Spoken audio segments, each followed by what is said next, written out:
This week on the BackTable Podcast. It's about flow, right? People like the term flow. I mean, I think that's an important concept. I mean, this just sort of being in the moment and really being hyper-focused. And like, you have to sort of appreciate that as surgeons, we have the luxury of being in flow a lot of the time that we're at work, where time just passes instantaneously. It transcends time, right? You're in a difficult case or doing something you really enjoy. And like, we're in flow, I think, more than others, right? We're in flow a ton. Like, you look at this like literature on flow and people search for it. And, you know, throughout their careers, through sort of, you know, this moment where you sort of are hyper-focused and you're really enjoying it. And we do that every day. I'm in flow every day, you know?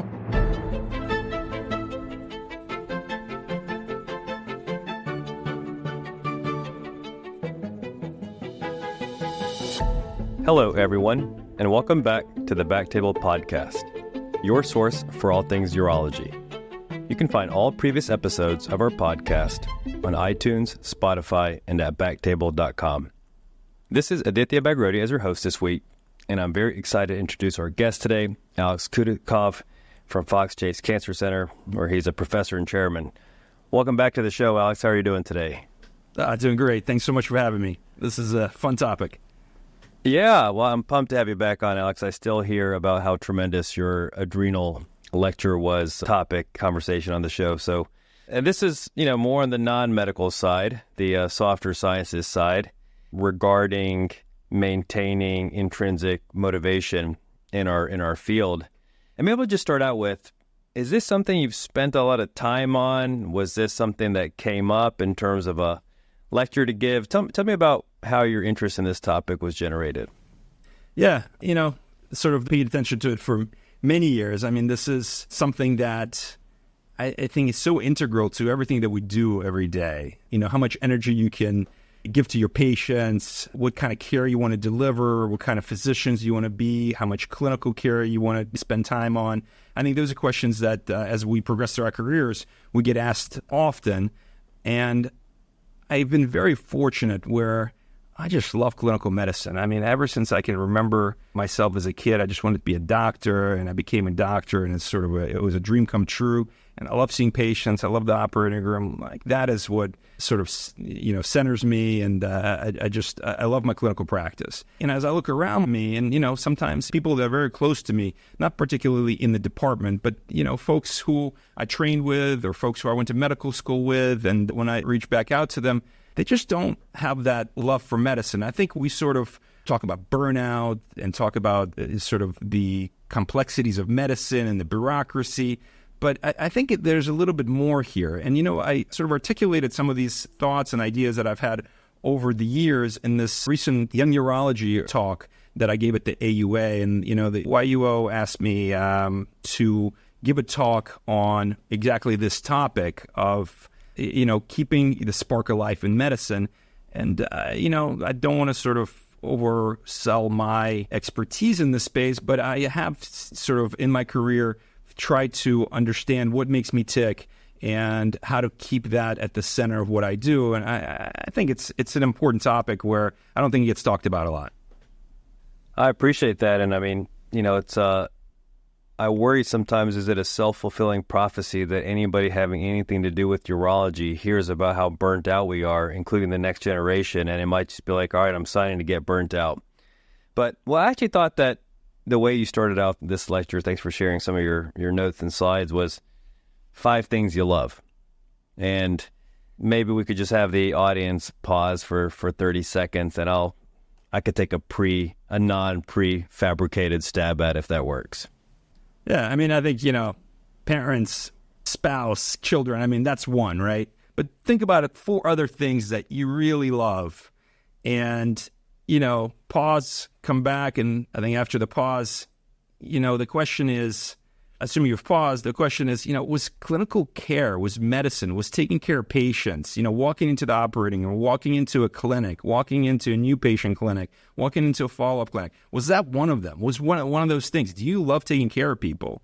And if it was at some point, but no longer is, I think that's a conversation.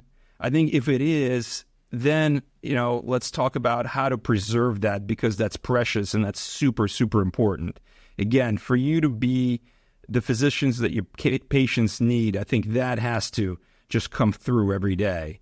And then if it never was, and I'll be honest with you, there are folks who are very close to me who for them, they entered medicine, but that never was. Like, they just didn't actually love it. They liked the idea of it, but the process of it, they didn't love. I think that's a red flag. And I think, if you're listening and you just, you can't relate to that, you can't, you wake up in the morning and you dread those clinics and you dread the operating rooms, that's a pause. That, there are so many ways to contribute in medicine. There's so many ways to contribute in urology where, I think that's an opportunity to sort of rethink your career trajectory and pivot into something where you can make a valuable contribution. But perhaps clinical care is not one of those things. But I think for most of us, at least at some point, the actual everyday of clinical care brought a tremendous amount of satisfaction. And we can dissect that. I mean, I think, for instance, for me, just to kind of jump into it a little bit, is some conversations, some disease processes, some conditions, I never loved taking care of them. And as I move through my practice, I try to get those decanted out of my practice because, if you don't love it, you're not good at it. And if you don't love it, patients know it. And if it's a chore, you shouldn't be doing it.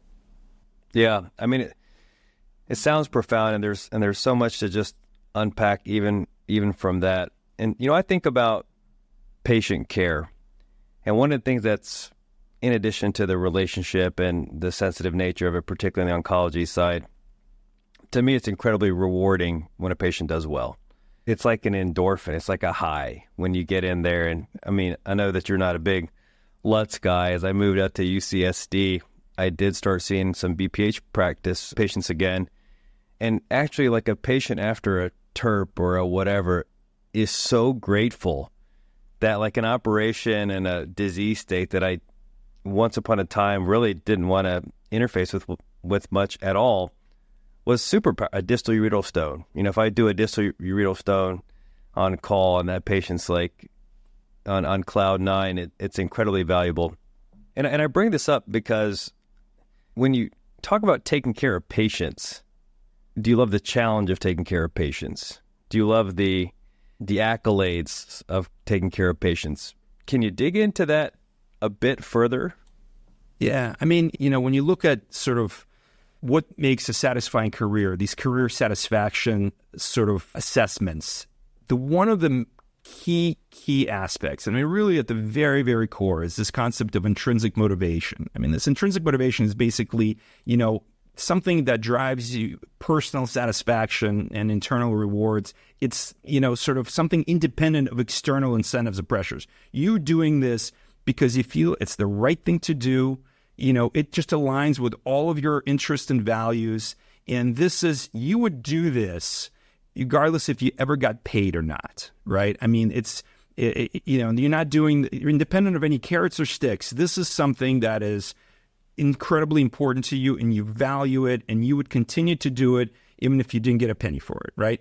And so when you look at sort of career advice and how different fields, try to motivate you, they try to get you to find this, intrinsic motivation kernel, or like this is the thing that crystallizes the rest of your career out, right? And if we really think about it, as physicians, we start way ahead. I mean, this is why we went into medicine. Simplistically sort of put, we want to help people, we improve the lives of others. This is the inner drive, right? I mean, I hope that's all of us went into medicine because of those things. And I've certainly met people who went into medicine because of not because of those things. And I think medicine is very, very hard when you didn't have that. My personal opinion that, there's, again, other things to do in medicine if that's not what drove you into medicine. But I think the vast majority, I would say over 95% of people went into medicine because they wanted to be doctors. They wanted to help people. They wanted to, contribute. And, how amazing it is that with your knowledge and skill set, you can impact someone's lives for the better, right? I mean, that's really what it's about. And that right there is like what a lot of other careers just don't have. I mean, how many times we see, investment banking pivoted to medicine because You can make a lot of money, but it's just this intrinsic motivation, the satisfaction of just, thinking that what you're doing is meaningful is not there. And we can talk about is how to nurture that and how to harness that. And, I sort of understood that intuitively. And early on, I read this book called Drive. And this is an old book. It's, over 10 years old. It's by Daniel Pink. I invite sort of the listeners to really read it. I mean, I read that book, it really resonated. And it's like, that's it. That's what this is all about. And that makes a lot of sense to me. And at least that really jived with the way I tick. And what he talks about in this book is that you got to nurture that intrinsic motivation. Like that can be, if you don't set up your career the right way, that can be damaged. It's not a self-preserving sort of guarantee that will always continue. You can really sort of lose it. And we can talk a little bit about sort of what are the things and on how to preserve it and what are the things you can do. I appreciate that. I had a couple of notes here. I've kind of gone through this thought experiment that if I won the lottery today, would I drop it all and do something different? And totally not. I mean, I would come in, I love it, and I feel blessed. I mean, I woke up this morning bright and early, got a smoking hot clinic, and it's like, I'm going to meet some cool folks today, take good care of patients, and start the day off with a chat with Alex. It's going to be an awesome day. One of the things I was kind of thinking about was we've evolved is the concept of honesty when it comes to why you went into medicine. I mean, let's be honest, especially in the 90s, 2000s, you could essentially print money if you went into medicine.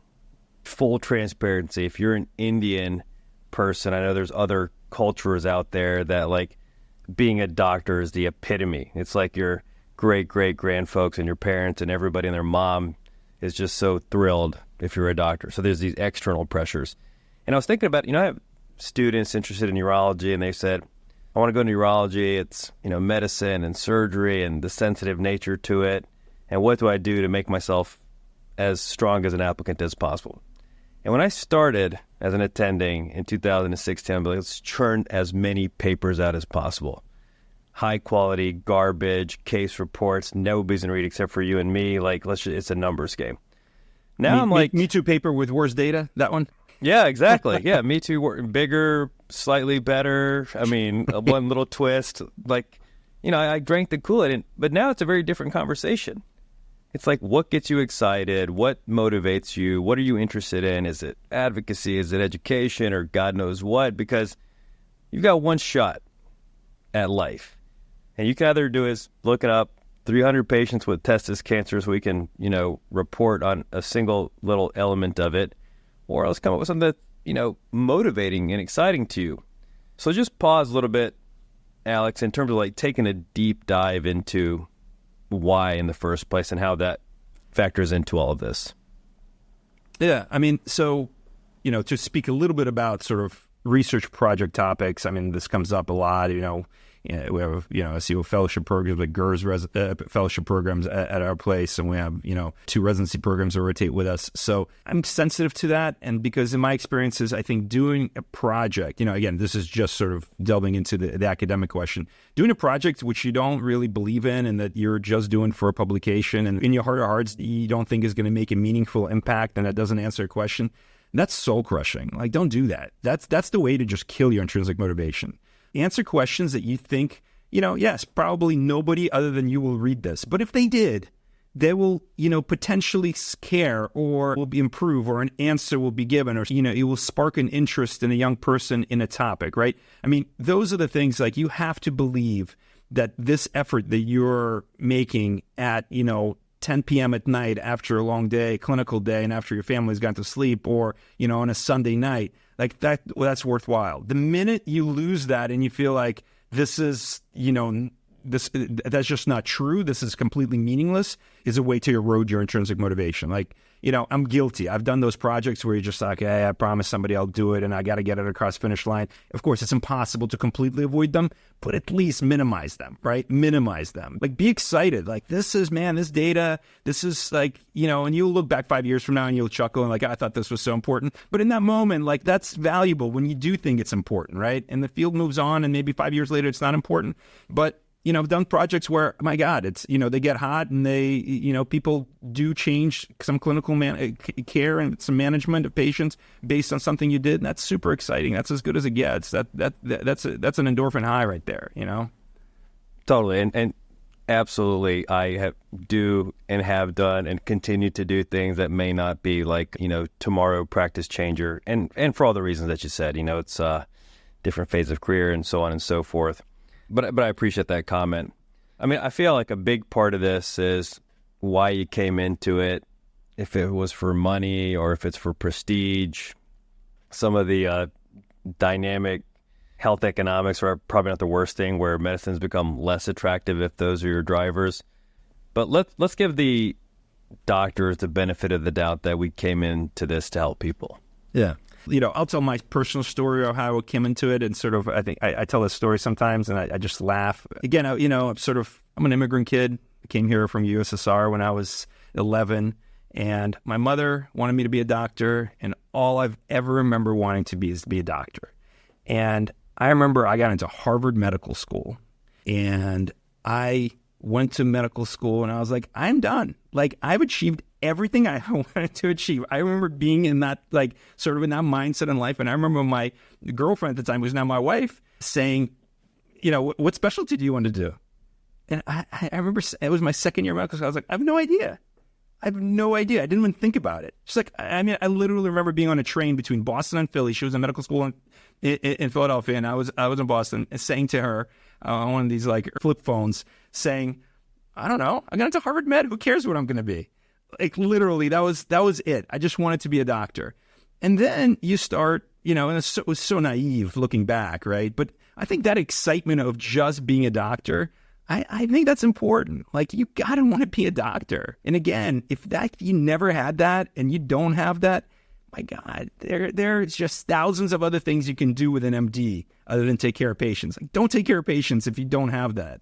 I sort of think back to that moment, and, wherever I get sort of, life gets crazy, right? I just think back, like, I still have that fire is still in me. And that's why, I just love walking into a clinical setting and taking care of patients, right? And I hope I'm good at it, and I've tried to become as good as I can possibly be at it. But I think that's super important. And don't, the way to lose that is to sort of forget how important that was to you at one point. Now, in addition to that kind of fire in the belly, and it's so funny, that resonates totally. I was like, I want to be a doctor. And then people are like, these are the subspecialties, and these are the this and the that, and the pros and the cons. And I was like, oh my God, it sounds so naive and silly, but literally it was like, I want to be a doctor. And then the rest of it was secondary. So fire in the belly, intrinsic desire, were any of these like attributes like modeled to you in a big way where you're like, that person comes to work loving life. This is their livelihood. It's not their job. And they're the type of person I want to be. Yeah. Oh, yeah. I mean, I think I've had so many mentors throughout my career that, just love clinical medicine, are great at it, and connect with patients. And, you walk out of a room with them and it's like, wow, that's how I want to do it. I mean, one of my biggest mentors in my career has been Rob Uzzo, so I remember being a fellow and coming into his clinic and be like, man, this guy just like, he can nail every consult. Like, the anxious patient, the patient that doesn't realize how serious this is, the patient that overanalyzes, like, he can tailor a conversation to just about every single one and just hit it out of the park, right? And, Rob's been sort of a big inspiration for me, and in kind of every domain. But I mean, I've had, in residency and medical school, I mean, there's been so many people where you just see these gifted clinicians that you can connect, can deliver, do the right thing, don't get distracted by sort of perverse incentives and all those things. And just don't forget to say, I think, one of the mentors that I had was actually outside urology. It was John Hoffman, who was a biliary surgeon, big pancreas surgeon here at Fox Chase when I got here. And, sort of as young faculty, I was doing a lot of research, I had a lot of meetings, I was getting involved in committees, I was sort of, what my kids would call a sweat, right? But I guess gunner is not a word anymore, it's a sweat. Now, kids speak. My 3 teenagers, they talk amongst themselves. I don't know what they're saying. But mine are 8 and 10, so I'm still like on the cool end of the spectrum. I'm about to get demoted quick. Oh, yeah. And he, I was just kind of walking through the clinical wards, and he was like, where are you going? And I was like, I'm late to this meeting. And he just said to me, and he just actually sort of texted him the other day and said, John, you said this to me, now over 15 years ago, and it really resonated with me. And that's been my true north sort of every time. It's like, he just said to me, listen, don't worry about it. It's like, patience first. And I think that's been a little bit of a motto for me. I mean, my administrative responsibility as chair, all the little hats I wear. I mean, it gets crazy. And sometimes it's just, you just have you're late for this, late for that. And I just always pivot to patience first. If there's a patient that needs me, hey, anything else can wait. You can cancel a meeting. You can be late to this or that. That gets, people understand, and just, keep your true north. Just take care of the patients. People put their lives in your hands, and, you have a huge, huge responsibility to them. And there's really nothing else that's that important, right? Nothing. So I think that, that tip for me has been very helpful, where things get crazy and you just get a lot of pressure on you, and you start questioning how to prioritize this or that. I just fall back on patience first, and I just do that. And that, there's sometimes fallout for other things, and that's always very manageable. But I think the minute you don't do that, the minute you make, and hopefully I haven't made a lot of those, but, when you make a decision when it doesn't feel right, where you didn't do right by somebody because you made a call, because even a family dinner, you didn't give that person, the time in the clinic and rush to consult, right? I mean, that's a slippery slope. That's very, very easy to sort of see yourself, start slipping on. Like, I try not to do that. Like, that's it. Yesterday I had some big gala to go to, and I had, a patient that needed me at the end. And it's like, my physician assistant, my nurse who worked with me is like, Alex, you got to go. No, there's a person that, we're counseling for a neobladder. Like, that person needed me for an hour. I just made it a point to, and I'm not sort of tooting my own horn, but like that, I just know for myself that if that starts slipping, then that is a very core part of what makes me very happy in medicine. And if I give that up, it's very easy to sort of become profoundly unhappy, right? So don't make yourself profoundly unhappy. Do what feels right, what you know is the right thing, and just, sort of really anchor yourself on that. I appreciate that. Absolutely. And, one of the things about leadership and mentorship, Babu's, I've had a good pleasure of getting to know him. He was a VP when I was a chief resident, left a substantial impression on me. But I don't think the mentorship part needs to be, anybody at an ultra high level. Around this time, I always take the chief residents out individually. And I'm like, you're going to set the tone for the next 5 to 7 years for the students, for the interns, for whatever. And if you come in as Eeyore, every task is a beat, every day is tough, clinic sucks, all of that, it's a problem. It's a problem. And, if you come in with that energy and that mentality, that's what the fourth years and the interns that are coming with this fire in their belly are going to take away from it. And I guess, the point of saying that is that the mentorship, whether in any type of named administrative position or not, starts super duper early. If you're the U1 and the intern's looking at you and you come in, I got to hold a consult pager and this sucks, and, ER is calling and they don't know what they're doing. It just permeates. You come in there, show a little bit of enthusiasm and get to it. Now, with all that being said, I've been an intern, I've been a U1, I've been the whole phase up until whatever I am now. And it's tough. And you've mentioned a couple of times nurturing it. It's got to be a bit intentional, not 20 years lapse. I'm doing the same thing I was doing the day I came out of graduation. Nothing's dynamic. Nothing's improving. Maybe some of the fulfillment of a positive patient interaction has lost a bit of its luster. Can you talk about the kind of intentional components of it? Yeah. So people, obviously people have studied this, there's a whole science behind this on sort of kind of nurturing this intrinsic motivation. And, people talk about this, it's called self-determination theory. There's basically 3 pillars, right? And there's autonomy, there's competence, and there's relatedness. Okay. And so I think sometimes I just think these kind of things are a little bit, cheesy, goofy, but I think this one resonates with me. It's sort of the idea that you have to have autonomy. And I think to speak to the mentorship from the residents real quick, that's I mean, my God, I look back and, my chiefs, my senior residents were some of my biggest mentors. You're in the trenches. Nobody can relate to you as much as they can. And they're, a strong chief resident who, got you through the tough learning curves and through, some of the misses and all those things. I mean, makes an incredible impression. So for the residents that are listening, we know you haven't figured it all out yourself, but you figured it out. You've gotten further than your junior resident. Take the time and walk them through things and listen to them, and they'll repay that many times over, because those are the formative years, and that's a critical time.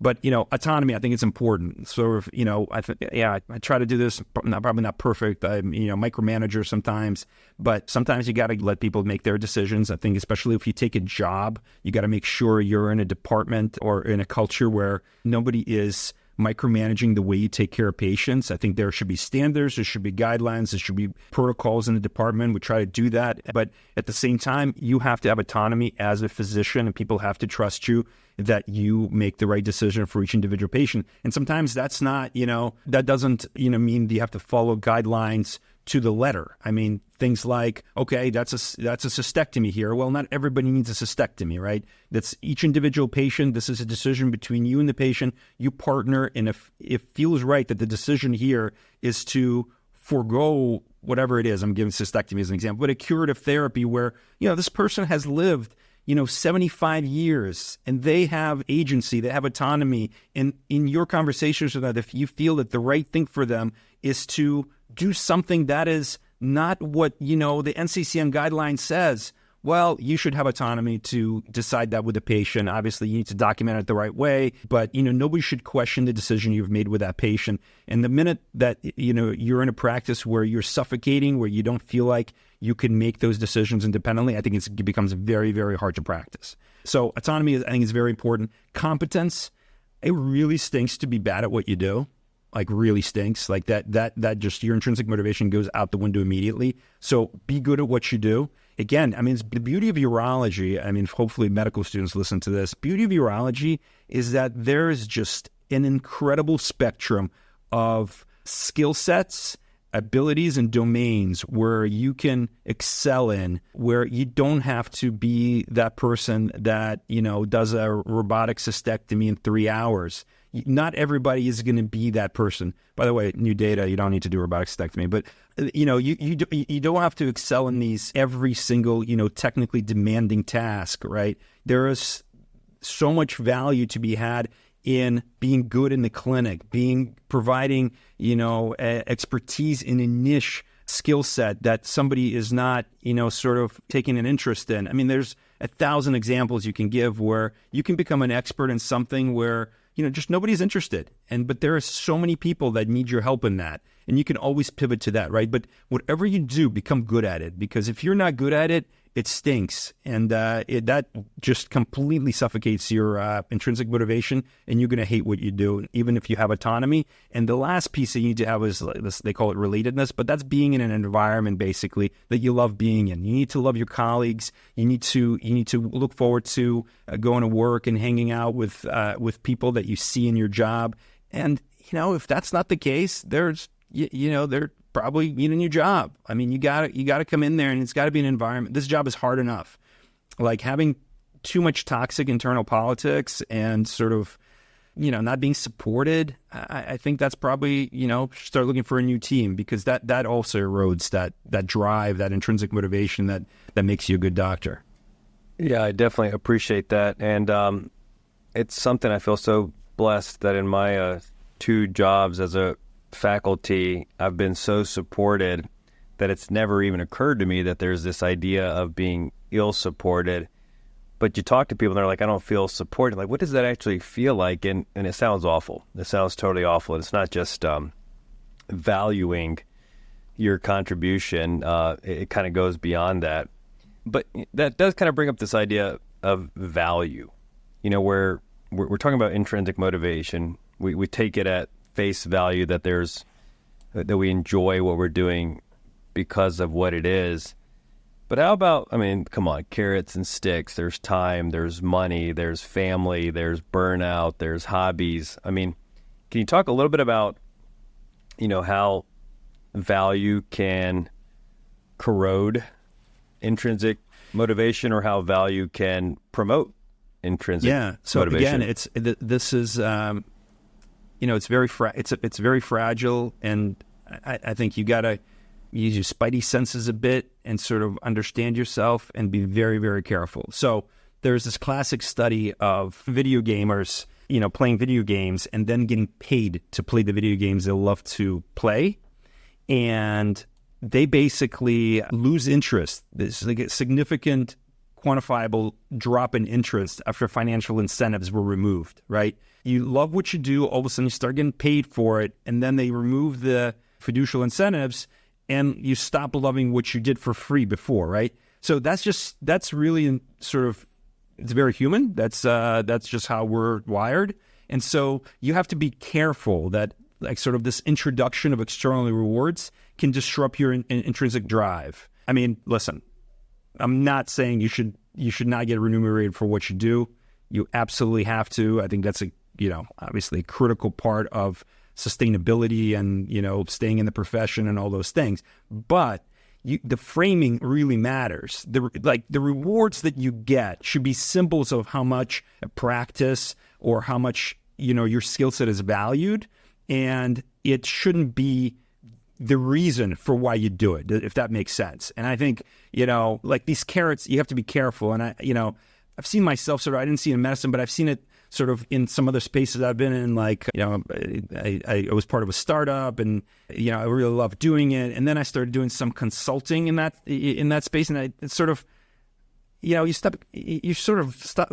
love for it kind of erodes. It's like, oh, I'm not going to get sort of the financial incentive to do it. And now I just don't feel like doing that anymore. I mean, that's just, a particular example to me. And I kind of walked away from it because, it just wasn't interesting to me. And you're all of a sudden dedicating time for, an extra few $1,000s where it's just not valuable to you. It just doesn't fuel the fire, right? You have to be very careful. Sort of, however you interpret these statements, again, that book Drive kind of sort of dives into this a little bit and explains it, and there's all this literature on it. I don't think you need this literature. I think it's just a very basic human sort of reality that careful, don't do things because you love doing them. Do them because, they call these, autotelic experiences where you just like the process of doing it, you enjoy. Great. If you get remunerated for it, that's great. But, if you really enjoy doing it, careful that you're not doing it just because you're getting remunerated, because if that's the reason, you sort of this love for it will erode. Yeah, I appreciate that, and just a couple of reflections. I think it can be dynamic. What initially was a ultra driver, let's just call it, and how that changes over time with variability and experience and so on and so forth. This is a perfect example. Like, I still love chatting with awesome people. And it has actually given me a lot of satisfaction. I am not independently wealthy at all whatsoever due to BackTable, but the value of learning and helping other people learn is amazing. And you kind of mentioned it several times, Alex, that if clinical medicine doesn't really suit your fancy, there are other ways. So maybe just talk a little bit about Urology Match, DrawMD, some of the things you've been involved with, and then I also want you to maybe comment a bit about the reality of that, because we have such a specialized skill set. And yes, of course, I think things are more DIY these days than ever. But if I, for whatever reason, couldn't be a urologic oncologist tomorrow, I would be freaked out and then trying to have to figure out what comes next. Well, I think what you mentioned, so I speak to that, but I think I actually, as you were talking, I had, I used to ask residents exactly the same thing. It's like, what would you do if you won the lottery tomorrow, right? I mean, I think if the answer is you're not going to show up to work, figure it out. You got to do something else. If the answer is, okay, maybe I'll work 4 days instead of 5, okay, that's fine. I buy that. But if you're like, I will quit this job tomorrow and, do something else, well, figure out what that something else is and do that. I think it comes to, the other sort of conversation that sort of comes up a lot is a lot of at the dinner table. It's, I'm sort of now past the age of 45 and I sit with my, family and friends at dinner tables, and so people start talking about retirement, and like people have a countdown to retirement. Like that to me is so foreign. Like, I try to be responsible, and I meet with a financial advisor, and like, I don't want to retire. I mean, maybe that will change in 20 years, but I think like the beauty, like what would I do? Right? Like what you said, like what would I do? And if you don't have that, I think figure out what would you do, because there's so many fun things to do. Like, Todd Morgan and I, when we were medical students, I'll speak to the Urology Match and DRMD and all that, so, I mean, we basically, we started that website that was, we ran it for 15 years where it basically united the urology community online and introduced medical students to urology. We had, pages like how to tell your mom you're going to be a urologist, all these things that, sort of come up every time. And there was ratings of programs, and sometimes it got a little controversial. And it was, we bought some couches off the money we made from the website, but in reality, it was just like a labor of love, right? And this was probably 5 years ago now, where we kind of said, well, we're old guys here, and we really, somebody else should run something like that. So I think there's actually, for the residents out there, there's an opportunity to restart, Urology Match, or rename it something else. We kind of sold the website, and unfortunately with COVID, the folks that bought it decided to sunset it. But, I felt that a lot of people came from urology. It came to urology because there was an online community like that where it centralized some of the information. So I would, some of the residents who are listening, hey, start that up. You can reach out to me and Todd, and we can help you. But I think recreating some of that content, I think, is important, because I think it brings really talented people to the field. And then we pivoted to some things that would help us in clinical medicine. We had these iPad apps that would help us counsel. And I will show you, I think this is the last iPad that has DrawMD on it in the world. And, I'm going to, for those on YouTube, I'll show it. But here's what it looked like. This was basically an iPad app where you could, go and show somebody a prostatectomy, and, feet are this way, head is that way, bladder, prostate, urethra. And there are these little stamps where you can say, here, I take out the prostate and the seminal vesicles, ejaculations are dry, and then you show your anastomosis. And, I use this still in my every clinic, and my prostatectomy consultation is, very on point, because I use this tool, and we created this tool for every specialty. And this was super fun to do, with EMR coming on and kind of sucking air out of the room. This was hard to financially sustain.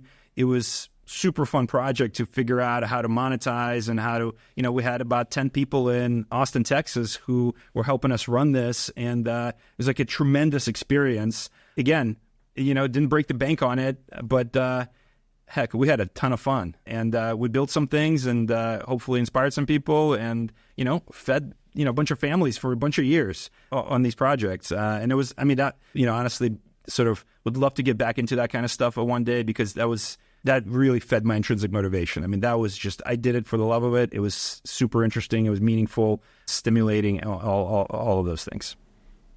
Yeah, and I think you hit the nail on the head. Whatever you go into, a little bit of it's got to be dynamic. Anything, I think if you just do it mundanely, routinely, it shifts from engaging to a livelihood to a bit of a job. I think there's some element of that. And I don't think it has to be grand on one end of the spectrum or nothing at the other end, but the little wins, whatever that may be.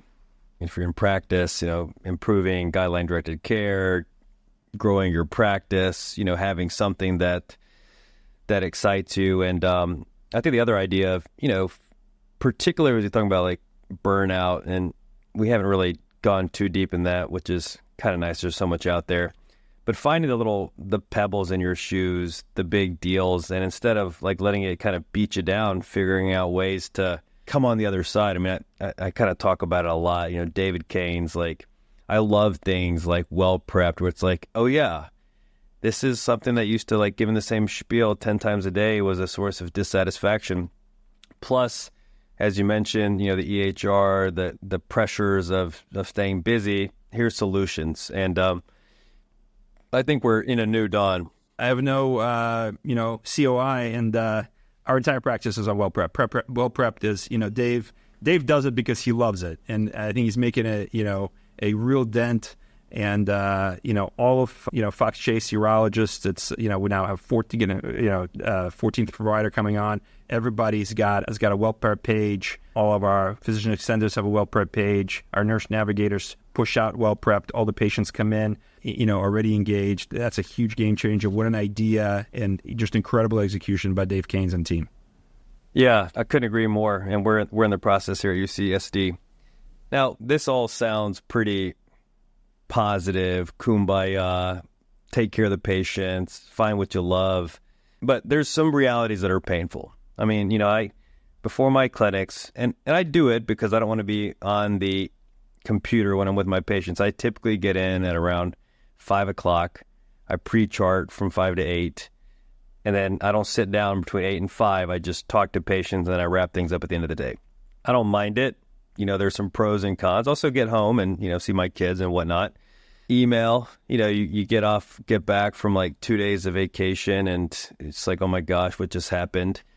Can you talk a little bit about these parts that are maybe not intrinsically pleasant and how you kind of deal with that? Yeah, I mean, you have to grind, you have to work. Not everything is sort of sunshine, but some of the things, the way I cope with it. First of all, I think right now with this new technology, I think some of these things are going to get a ton better. I mean, you see, without sort of saying names, but they're right now companies that are working actively on helping you with pre-charting, all of a sudden these large language models are understanding, language, and really any language, not just English language, and understand you to have all of medicine sort of at their fingertips. And some of these things that we're piloting are incredible. I mean, this is, these AI scribes where they listen to your conversation even without giving any context. They will put together a medical note, and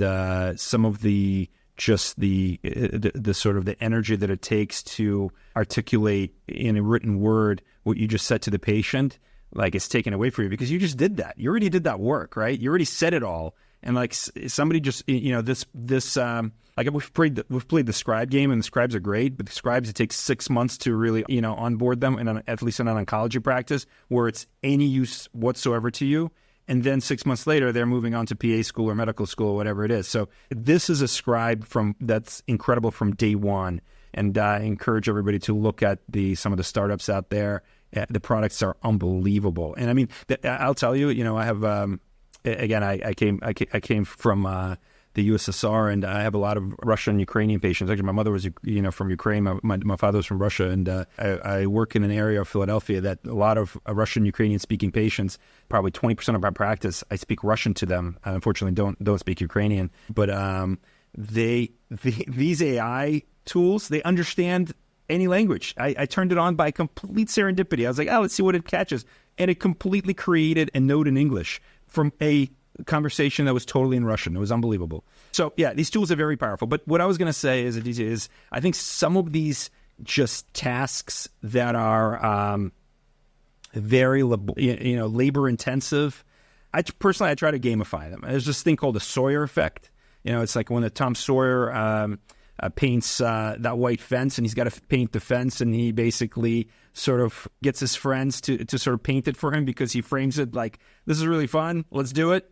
And they all want to paint the fence, and he actually sort of adjudicates who gets to paint the fence because, so that Mark Twain story. So, I mean, this Sawyer effect is gamifying, making routine tasks interesting. So I actually, I get a lot of emails every day, and people make fun of me for this, but I love email. Like, listen, email is a game to me. It's like, there's the email world out there, and there's a lot of things coming, and I'll take anybody on in an email world, Like, I like email. It's like, hey, it's the email game, right? And I get on, I'm like, all right, let's see what the email world has for me today. And some of it is frustrating, and some of it, but you get your email game up, and you can, don't be emotional about it, be strategic about it. There's a lot, I kind of look at it that I'm advocating for my team, and this is an important part of my job. And yeah, I'll take on anybody in an email game. And I get, I sort of enjoy it. And the other things is, the routine clinics. I mean, talk to patients. Like, don't just sort of rush them out. Listen to their stories. I mean, patient stories are fascinating. We have like one of the greatest jobs. You get to meet people from all walks of life and listen to their perspectives. I mean, one of the things I do is I have a collection of dad jokes, and especially like these stressful procedures that you do in the office. These little silly, try to keep them clean dad jokes that that patients respond to, where it's so stressful. Where I always invite they invite them to like paid forward and bring me a dad joke at the next visit, and they do, and it's like that's super fun. Like that's just gamify some of the things that are super routine, and like hang on to the stuff that you really enjoy. I mean, I like talking to people. I like hearing their stories. I like understanding what they did in life, and like that stuff. Like my clinic runs late because I do that. Like I would rather, and I think my patients appreciate it. And I guess people that don't like waiting for me, they don't see me back, but most people do. I'll just take my time and I'll talk to them, and I think that gives me a lot of satisfaction. I agree. I mean, I think about sometimes you got a busy clinic, and let's just say a post-prostatectomy, a couple of years out, patient who's stable and, PSA is undetectable, dry and potent and doing great. That can be a 45-second clinic visit if you want it to be or need it to be or have it to be. Or you could take that as a, give this patient some time, give yourself some time to learn more about the patient, and have like an amazing human interaction. Yeah. The medical part's pretty straightforward, let's just say. And I actually think that that's incredibly valuable at a couple of different levels. One is to feel good about what we do. I think it's human nature to maybe perseverate a bit more on the patients that aren't doing so well. And, it's just complicated, the model of moving stable patients into other less acute practices, because you miss some of that. The other part is, it sounds kind of kitschy, but living in the present. If the goal of clinic is to get through clinic, then it's like, oh my God, what's the purpose, right? That was 8 hours or 9 hours of your day. And if your whole motivation is for that to be over, seems off. It's about flow, right? People like that term flow. I think that's an important concept. This just sort of being in the moment and really being hyper focused. And you have to sort of appreciate that as surgeons, like we have the luxury of being in flow a lot of the time that we're at work, like where time just passes instantaneously. You don't even sense that, it transcends time, right? You're in a difficult case or doing something you really enjoy.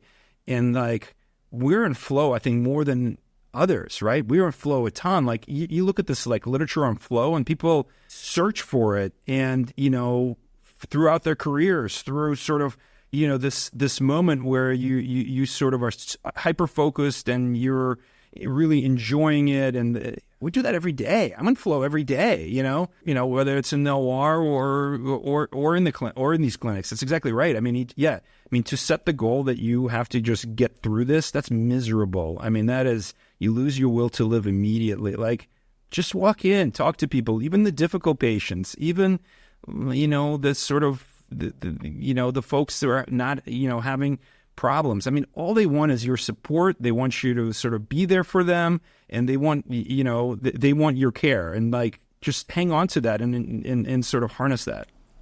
I appreciate that. And one area that's a bit complex, sometimes I remind myself, like, what an honor it is to feel the whole range of emotions, because it's not all high fives and great outcomes, but like, it's not like, investor loss, like a couple $1,000 because I made a bad decision. It's the highs are super high, the lows are super low, but to feel that dynamic range of, it's got to be at least, a massive part of our experiences is something truly amazing.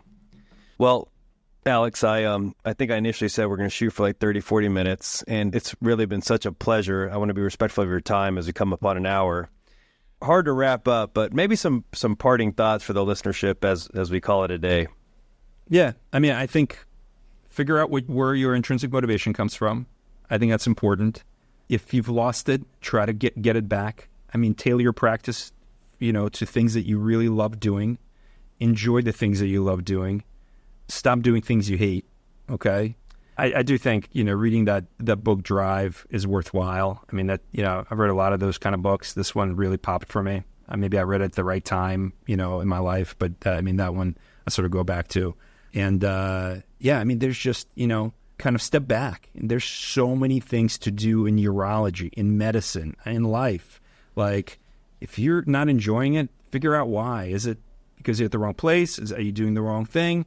But if you are, treasure it and take good care of it. Don't take it for granted. You can lose it. And you see people around you lose it all the time. Don't lose it.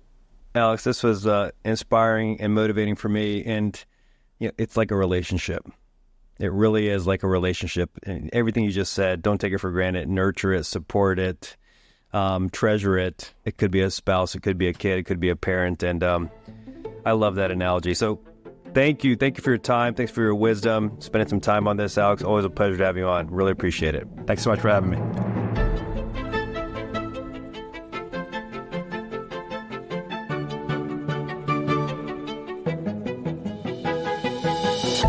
Thank you so much for listening.